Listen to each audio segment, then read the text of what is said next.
Hi, I'm Scott Hayden, Director of Curriculum and Instruction at International Community School. When most people hear the word curriculum, they think textbooks, but here at ICS, that's not what we think of. A less well-known but more appropriate definition is what students learn. But even that doesn't go far enough.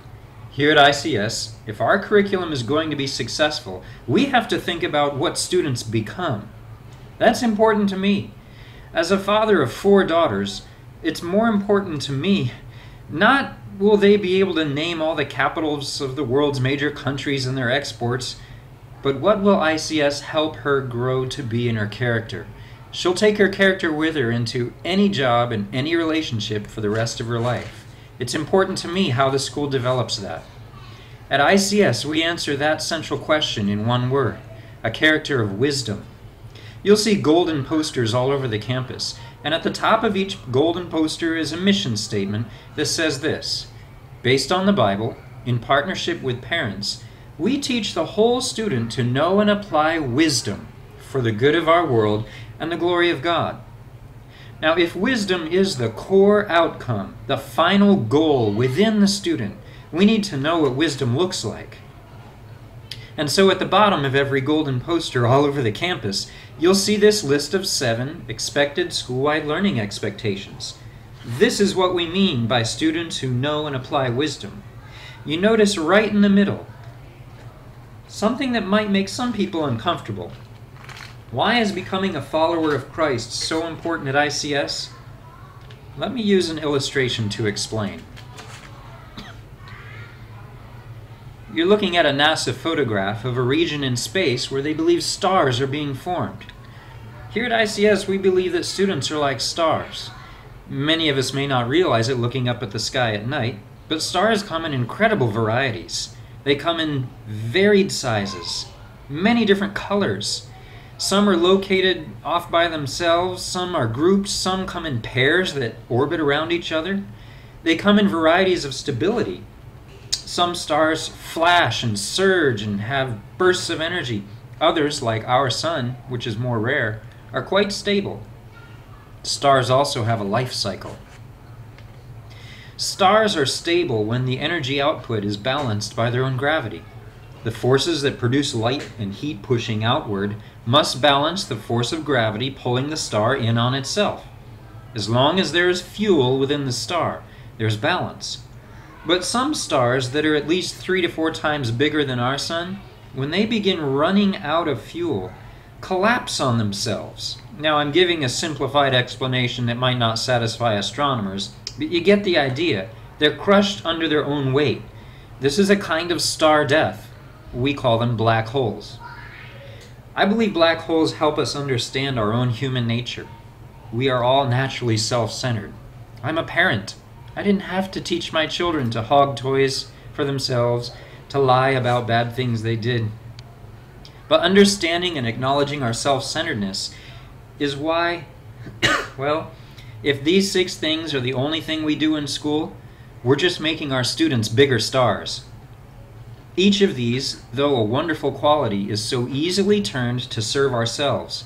Think of effective communicators. If they're left to themselves, they become manipulators.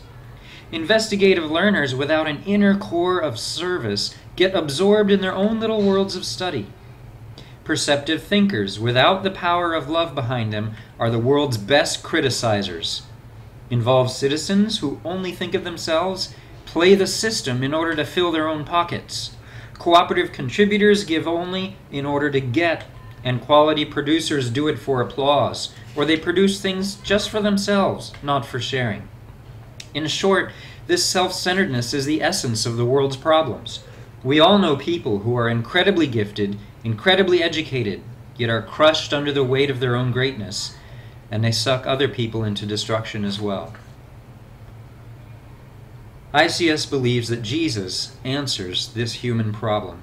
He answers it because he's the source of these good qualities and the example of how to use them. Effective communicators. It's a gift from God.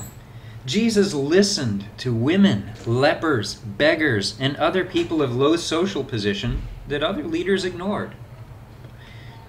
Jesus gave the colors to our world, and he gave us eyes to see them. He hid mysteries in atoms and galaxies, and he gave us the drive of curiosity to want to find out. Jesus gave us our minds to perceive and discern, and he himself modeled brilliant debate, stunning opponents into silence. He gave us each other, and he gave us the ethics that cross cultural divides.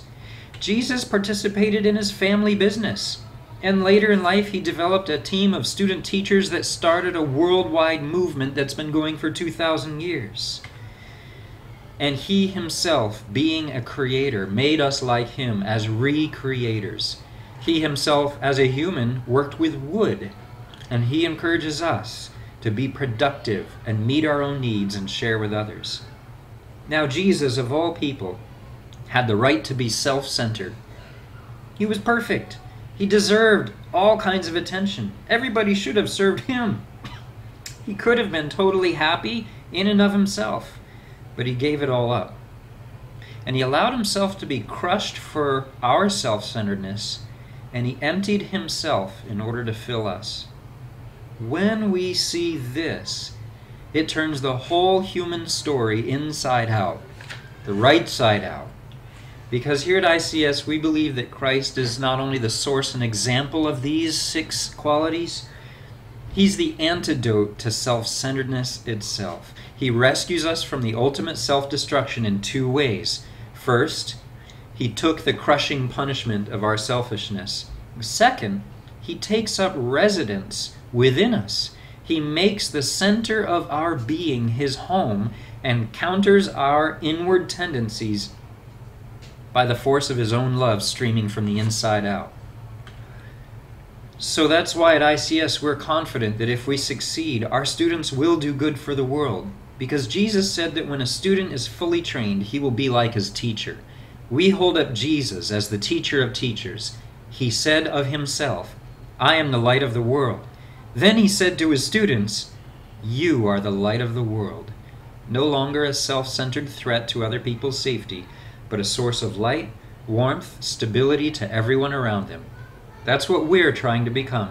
That's what we want our students to become.